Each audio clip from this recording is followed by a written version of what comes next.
1420 and .com. We welcome you back to Bird's Eye View. I'm Jay Walker.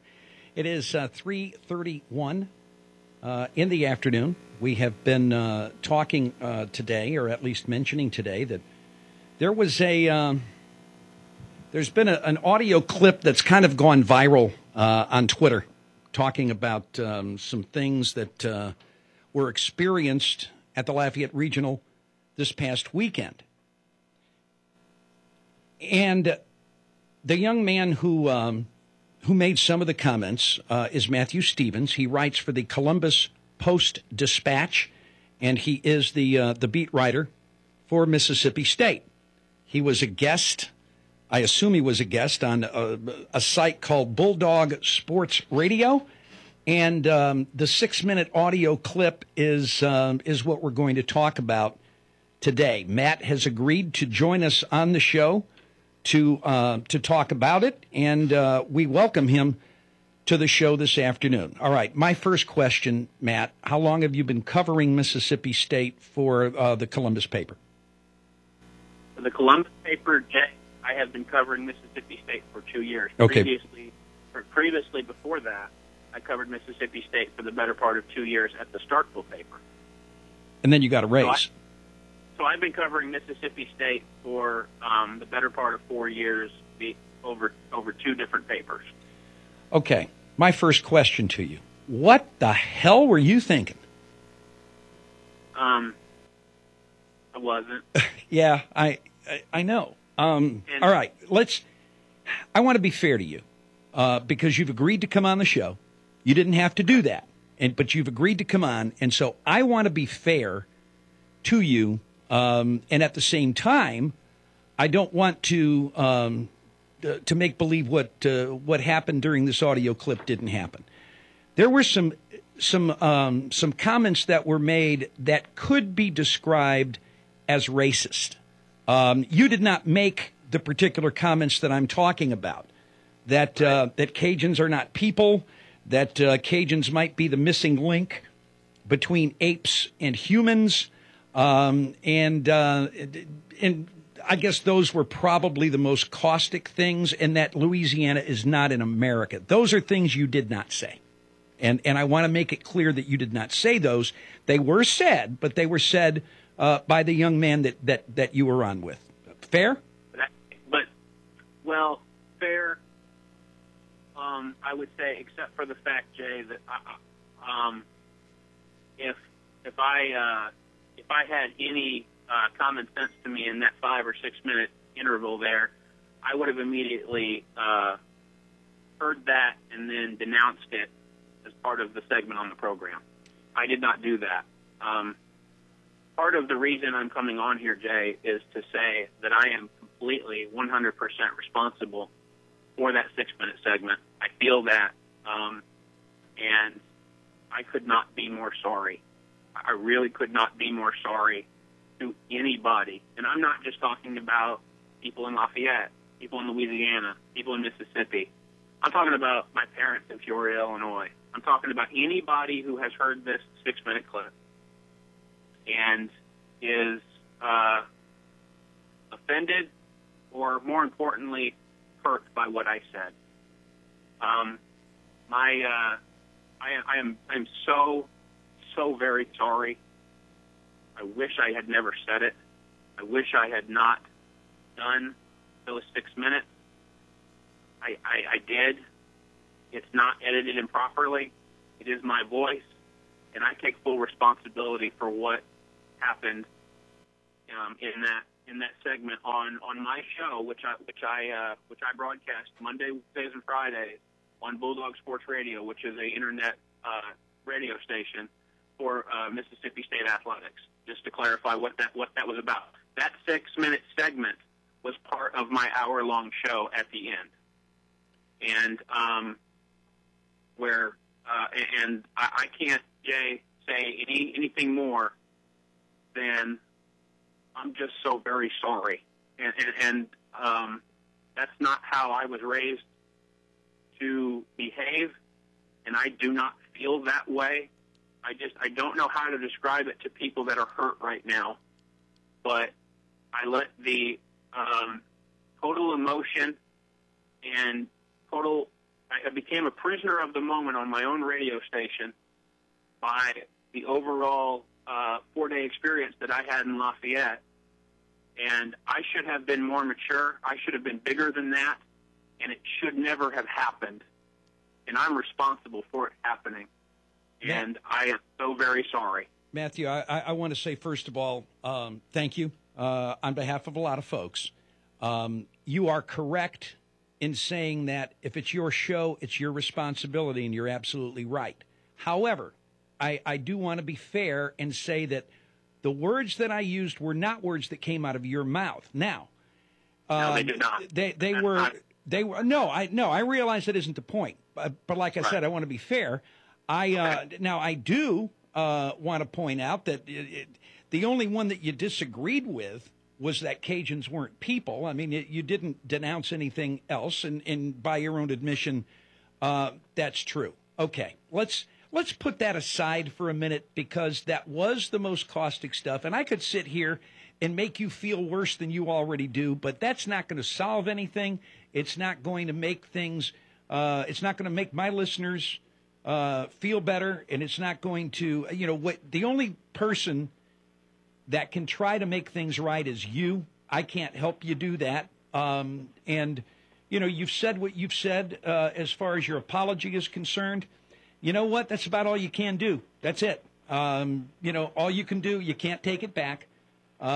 You've apologized. I'm not going to beat that horse. I do want to talk about your experience in Lafayette, though, because that is kind of what spawned all of this stuff on the radio program. And I was going to ask you what Bulldog Sports Radio was. Come to find out, it's an internet broadcast, and which is what I thought it was. And so now we've put that aside as well.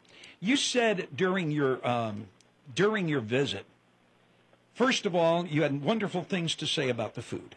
After that, it kind of went downhill. Let me ask you this. Now, I understand in covering Mississippi State and covering the Southeastern Conference in the sports that you cover, you're probably used to going to some pretty nice facilities. Teague Moore Field, when it comes to media, is not the most media-friendly place you ever go to. First person to admit that is me, and I've been, along with a lot of other folks, hollering and yelling for some improvements to be done. It's on the table. Hopefully it's going to get done soon. How much did that contribute to your experience over the weekend? I really love the fact that I'm getting asked this question, and the reason for that, Jay, is because a lot of my colleagues on the beat have concerns about what they experienced in that regard. I do not. I might be just fooling myself here, but I feel like as a journalist and as a sports writer and as an SEC beat writer, I operate under the principle that my readers, quite frankly, my listeners on Bulldog Sports Radio, and anybody that takes in my media content could care less how difficult my job is to get them the news. They just want the news, and they expect me to give it to them. However that comes about is pretty irrelevant, and I fully subscribe to that theory. Now, was Moore Field in Lafayette more primitive than what I'm used to? Let's just leave it at me. What I'm used to as an SEC beat writer covering Mississippi State, yes. But do I feel like everybody at UL Lafayette and everybody that was working that in terms of public relations, security, and whatnot, were they doing the best they could with the facility that they were given? I do feel that way too. And I will say, Jay, that I think this can be actually cut really short, because my emotion, and again, I'm not trying to make an excuse for what I said. What I said was 100% wrong, and I'm so sorry. It should not have been said. But what was going on in my head was things that happened outside the ballpark in Lafayette, in my case. I can't talk about my other colleagues that cover Mississippi State, but from my case, I had situations outside of the ballpark when I left, and essentially, you would say, got off the clock, where I had my experience was bad. Okay, let's talk specifically about that. You mentioned during your broadcast that that you got stopped by the police during your visit in Lafayette. Yes. Okay, just for the sake of our listeners who maybe haven't heard the clip, very briefly, tell us what happened. Do you know where you were at the time?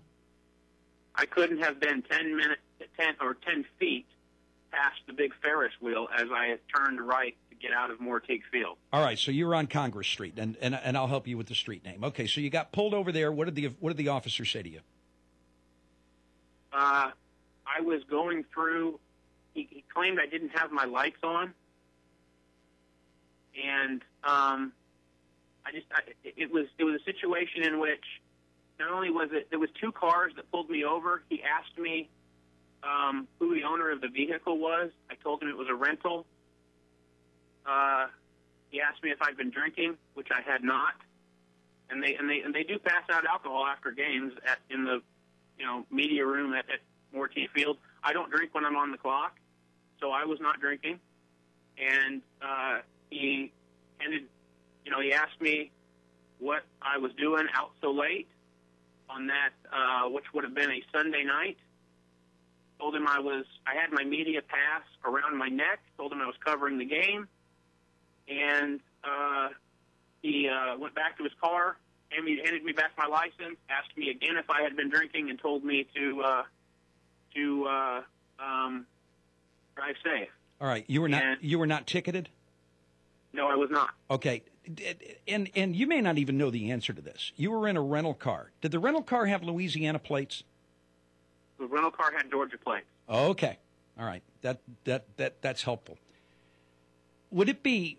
You also made a comment that you drove around the day of the championship game in the area where you had stayed, and you drove around for 90 minutes, and you couldn't find a single place that you would be willing to live, a single house that you would be willing to live. Would it be fair to suggest to you that when you went ahead and made hotel reservations, that price was a big deal as far as the decision that you made? You're asking me if. Well, first of all, This has two elements to it. Okay. The first answer to your question is if you're asking me if I was trying to be as thrifty as I possibly could to my company's travel expenses. Yeah, because I just feel that's my responsibility. And you know what? As somebody who travels a lot, I will echo what you say. I try to be a good steward of the company's money. Go ahead. So the second part of that, though, is we will. Well, I mean, I don't not say we. I would certainly be more than grateful if we could file that comment that I made about the 90 minutes that I did drive around in Lafayette. Because, quite frankly, I had to check out of my hotel at noon on Monday, and I wanted to see Lafayette. And I'd really like to file that as part of the rant that I would rather admit that I regret that I ever said. Because while there are parts of where and I won't say where I stayed, Jay, if that's okay. No, that's fine. But I will say it was in North Lafayette. Okay. I think that kind of narrows it down for the folks who are listening. And so I want to make it very clear that I hadn't seen enough of Lafayette that I wanted to see in my first trip to a town in a place that I had never been to before. So I wanted to drive around once I checked out of my hotel and experience Lafayette. And I saw, I saw a lot of things that I liked. I saw a lot of open grass fields. I saw a lot of what looked like horse grazing areas way out. If I got really far away from North Lafayette and actually way far away from, like, say, where the campus is, I was a little disappointed. And this is just I found Lafayette High School, and all the houses seemed like cookie cutter. They all looked the same around Lafayette High School, which was fine, But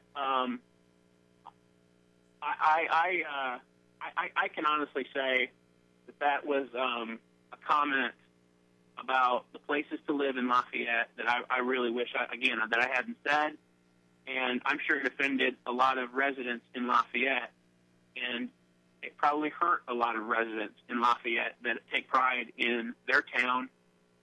I take pride in my hometown and where I'm from, and my intention as a person, 29-year-old human being on this planet, to never hurt anybody, and boy, I know I did. Okay. And I'd really like to file that comment under things I wish I hadn't said, but no, I did. All right. I think what spawned a lot of the more caustic comments that came out was the experience you had while you were at the ballpark and hearing folks talk to other folks, and that you had trouble understanding what people were saying. Now, before we go any farther, I am not Cajun born and bred. I'm Cajun by choice. I've been down here a long time, but I came down here from New England. I will go ahead and defend you and say when I first moved here, I had a hard time understanding a lot of the people because of the thick French accent and the dialect and some of the colloquialisms that were used. So I get that. But would you be would I be wrong in saying that that's kind of what spawned the rest of the stuff that really never should have came out? I don't know if I can answer that. I will say, in order to address my comment about the accent, I'm willing to say here on this radio program, Jay, that it's it's a me, not you situation. It's not you, it's me situation kind of thing. Mm-hmm. And if you have a lower registered voice and a Cajun accent, I'm going to have trouble understanding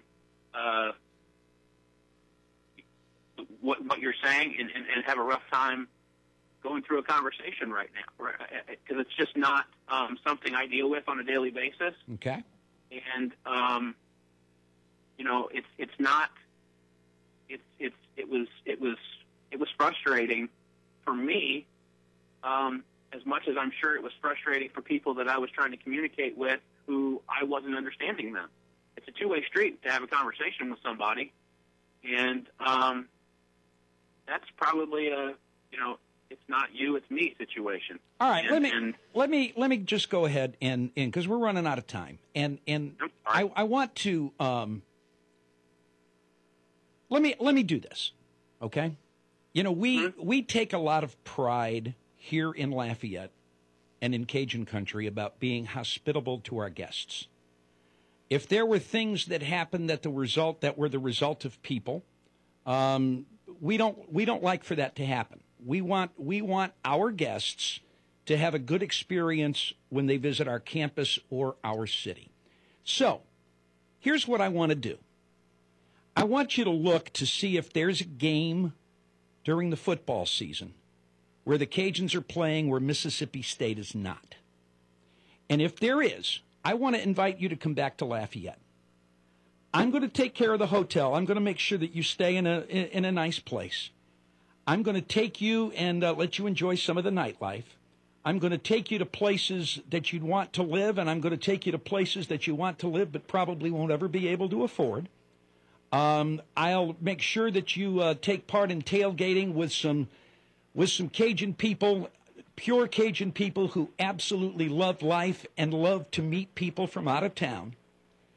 And then when your experience is over with, if you're ready to say, holy cow, I got it wrong the first time, then all I would ask that you would do is go back on your radio program and say it, and then go back on to your newspaper and write about it. Would you be willing to do that? Everything you said, I'm willing to do, except go back to my newspaper and write about it because I don't have say over what it's. Okay. Well, no, I can't get you to commit to something you don't have control over. I get it. I'm not an editor. Right. I'm not a boss. I have a sports editor. I have a managing editor. I have a publisher. If they don't think, if they think me presenting myself as part of the story in my paper, which, by the way, they are dealing with right now over something that has nothing to do with the Commercial Dispatch in Columbus, Mississippi. Yeah, I know. I know how that works. Okay, no. Okay, let's take that part of it out. Let's just remove that part of it, make believe I didn't say it. Do we have a deal? Other than that, do we have a deal? Absolutely. All right. Let's look. Let's try to work it out. I've got your phone number. I'm going to message you and give you mine. Let's try to work it out, and if we can bring you back, we're going to take care of the expenses, and we just want to make sure that you understand what Lafayette's truly about. And that's what we want to do because that's who we are. Matt, I appreciate you joining us. Jay, I want to come back to Lafayette because I want to have a better experience in Lafayette. And if you're willing to hopefully make that happen to where I feel safe in Lafayette, I'm more than willing to go talk to to be around great people that want to have a great time and give me a great experience. All right, Matt, I appreciate you being a stand-up guy and coming on the show this afternoon. I know you're going to go back on your show tonight. I think 7 o'clock it is, and you've got some things to say there. And the folks that were able to catch you on Twitter before can catch you on Twitter then, and you'll, I know, have some different things to say. Thanks so much for taking the time to visit with us. Honestly, we're sorry you didn't have a better experience. Hopefully the next time it will be. Appreciate you, man. Thanks, Jay. I appreciate it. All right, Matthew.